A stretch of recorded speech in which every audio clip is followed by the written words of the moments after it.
Болоогүй байхад хашгирсан хүмүүсийн үгэнд ихэнх нь итгэх юм. Бодоогүй байхад яриа өгдөг хүмүүс бас их амар юм а. Төсөөлж байгаагүй хамгийн мууг амнасан унахт нь бүр гайхаж тасрах юм. Тоглож байгаа байлгүй дээ гэж итгэж чадсан хүүхнээс дэм хүлээх юм. Гэхдээ л хүний дотор заримдаа чөтгөр биш, тэрнээс доотх нь үргэлтэх баха.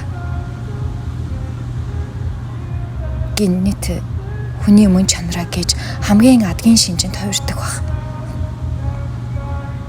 Зөндөө их хайрлаж байсан хүн хүртэл өөрлөө цөм өшгөлчхөд зөрүүлээ чи чөтгөр гэж итгүүлчихэд сүнс шиг арилчих юм.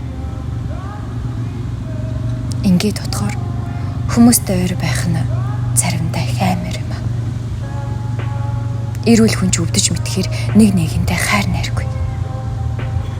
Амин хуваа бас атааж өтөөгөө л их нэлон үгний цаана нуух юм. Адын бодол чөтгөрлөх сүнсийг гинэн төрөх гэгийн гарцны цаана далтлах юм. Далтлах гэж хичээх юм. Хүмүүстэй ойр байх заримдаа